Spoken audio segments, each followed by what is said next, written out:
I don't come from wealthy parents. I never received any inheritance. In fact, we moved to Australia when I was 10 years old as refugees, and I was raised by a single mother who was not able to work due to health issues. So, how did I manage to build a property portfolio on my own in my 20s in Australia while so many people are struggling to get their first home? It's not easy, but it's simple. I became better with my personal finances. I know every time I say this, people are like, that can't be it. But I'm telling you, that's all I had to do. And if you're a young person or just a person who started from where I started, where you didn't have much, you don't have much to work with.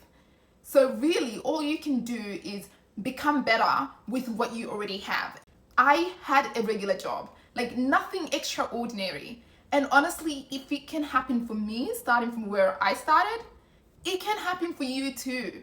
And I want to scream this message out so much because I'm so passionate about this. To me, it's like, just come back to the basics. Let's work on the basics. Anyways, enough of me ranting on. In today's video, we're going to be talking about something I came across that honestly stopped me in my tracks.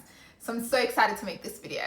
So as I was like going through, what I did right financially, the patterns, the habits, and the things that worked for me to try and bring it back into this channel, I came across a set of Japanese philosophies. And as I was reading on, I realized that I was following a lot of these without even knowing they had names. And of course, I wanted to dig in deeper. And what I did come to realize is that these are not just random tips. They're like documented cultural practices, some of which has existed for centuries, that has been shaping the way millions of people in Japan, the way they think about money and building something that lasts. In this search, I came across 9 philosophies. And in this video, I'm going to share how each of these philosophies played a part in my financial journey. I was raised by a single mother, and we were refugees. So money was really tight, right? There was no room for waste. There was no room for anything that really did not serve a purpose. And what that type of environment does to you is that it shapes the way you think about money before you even consciously start thinking about money. Like from a very young age, I had a very solid understanding of how not to waste money because that was the environment I was raised in. So even though these philosophies helped me along the way, they were already developed in me as a child.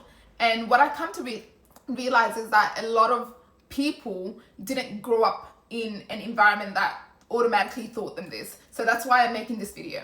So in my journey to financial independence through saving, budgeting, and real estate, which is what helped me get to where I am today, I was practicing these Japanese philosophies, unaware that these were documented like ways of handling money and building wealth that had been practiced in Japanese households for centuries, right? So now looking back, I'm like, oh my God, this is exactly what I was doing without even knowing there were millions of other people who were following this same system.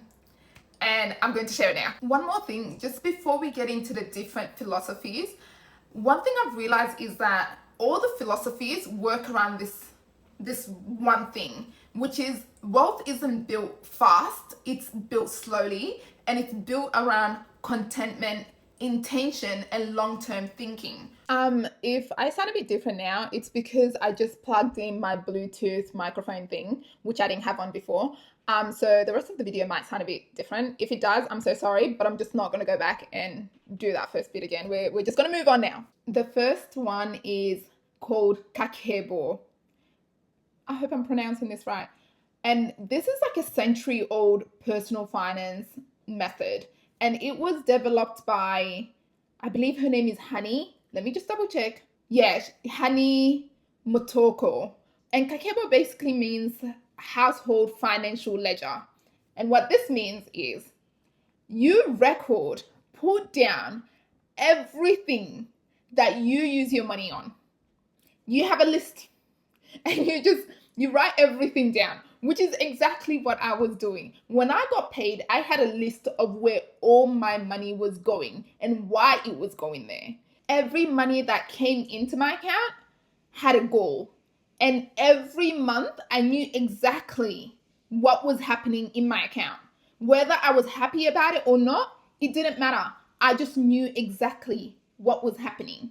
And that's so important. And that's why Kakebo is like, when I came across this philosophy, I was like, this is a philosophy, like this is a written down documentation. Of course it is. Of course it is. It makes sense. It's the only way to be able to financially get anywhere. The next philosophy is Kaizen, which means small changes repeated daily. So this philosophy focuses on acknowledging the fact that it's going to take you a lot of small steps to get to where you want to get to. And especially if you come from an environment like where I came from, where you're literally starting from nothing, you can't go from nothing to this amazing empire. There's steps involved in getting to where you want to get to. There's sacrifices involved in that. And we need to just acknowledge and respect the journey.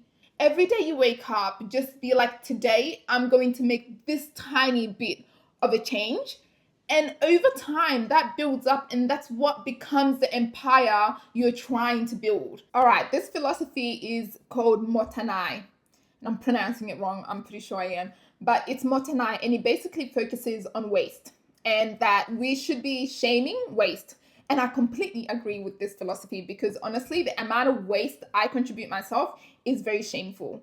And as a society, especially in these developed countries, we waste so much, it's embarrassing. There's so much things we spend our money on that we do not need to be spending our money on. And when it comes to like building wealth and in the financial environment, this is so important. And I was lucky enough that I grew up in a home where my mother was like, if something was broken, we're fixing it. There's no wasting at all, because we didn't have much to waste. And guys, I'm always going to go back to this, because for me, waste isn't just about losing that amount of money. It's about losing the potential of what that money could have done for you. Like losing the potential of what that $2,000 could have done for you. You could have invested that in so many different ways that could have made you money instead of wasting it. So it's not just about, oh, like, yeah, I've got a new phone or a new bag and a new car. It's about what you could have done instead, what you could have done with this money. So every time I see people just wasting resources or wasting money, okay, anyways, I'm gonna move on to the next one, okay? So the next philosophy that I came across that I really liked is called Harahachi Bu, which means stop at enough. More is not always the goal. And this philosophy was first created to help people with their eating habits. So it basically encourages you to eat until you're 80% full and then stop there. You don't need to be 100% full. Anyways, I like to use this in the financial setting because we actually don't know when to stop. We don't know when enough is enough. So this is to encourage you to just stop at enough. You don't need to overspend. You don't need to waste. You don't need to go overboard with anything. So it's about knowing what's enough for you, and it's different for everyone, but you need to know what is enough for you. This next habit, I feel like we can all relate to, and it basically encourages us to use cash over card and just create a cash culture. And this is because when you do use cash, you have more of a understanding of your spending. You create a pause before you spend because you can physically feel the money leave your wallet. So there's like more of a psychological connection to you spending compared to if you were to just spend through your bank account. And I know we live in a society now where it's really hard to use cash. So this just goes to whenever you can use cash. If you're going to the corner store or you're going out to dinner, if you can, try and use cash. That way you have more of a connection with your spending and more aware of your spending than if you were to just do a transaction. This next philosophy I'm so excited to share because I came across this philosophy so many times before I started doing this whole search. It's mentioned in so many books. So many authors like to include this in their book because it literally goes with every topic in life, I feel like. It's ikigai. And basically what it means is finding something you love, and then finding something that you excel at, something you're really good at, and finding something that the world needs. And if all of this happens to be the one thing, that is your calling. That is your purpose. All right. And I like to bring this back into the financial space because for me, it's like I find that it's really important to have a purpose, to have a goal with your money. I made a decision and I had a goal. And the goal was to get my first property by 25. I was not playing with that goal. So every spending I did, every time I did not spend, every time I used my money, or every time I tracked my expenses, it was always going back to that goal. This next philosophy is called Nagomi. And I really like this philosophy, and I'm so sorry, I'm probably pronouncing it wrong, but it basically focuses on balance, sustainability, and harmony. Whatever plan you're going to have, whether it's going to be reckless, whether it's going to be being extremely tight with your money, just make sure it's a sustainable, balanced plan, right? If you know you can't sustain this plan for a week, a month, a year, 2 years, don't start it. Don't get started. It makes no sense because you're just going to burn out halfway through. And when you burn out halfway through, you're just going to give up, right? And then before you know it, you're starting from scratch again, which is what happens to a lot of people. They set for example, they'll set an amount that they want to save every month. This amount is not realistic. All right. The first month, they might be able to save that amount. The second month, maybe.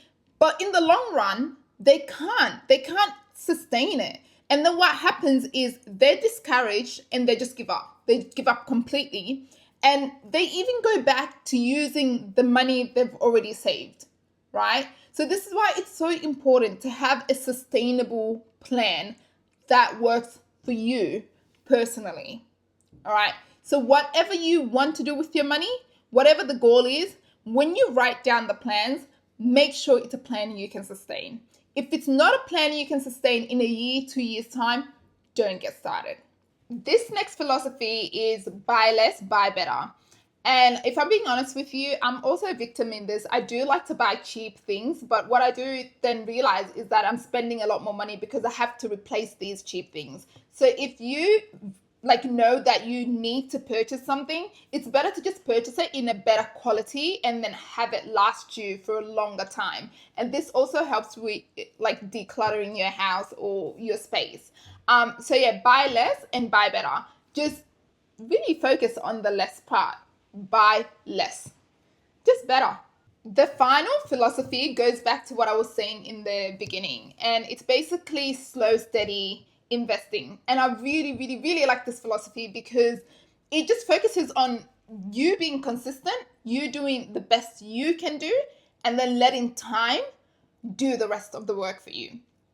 And for me, this worked really well because I invested in property, and in real estate, you're literally just doing half the work, and time and the market is doing the other half for you.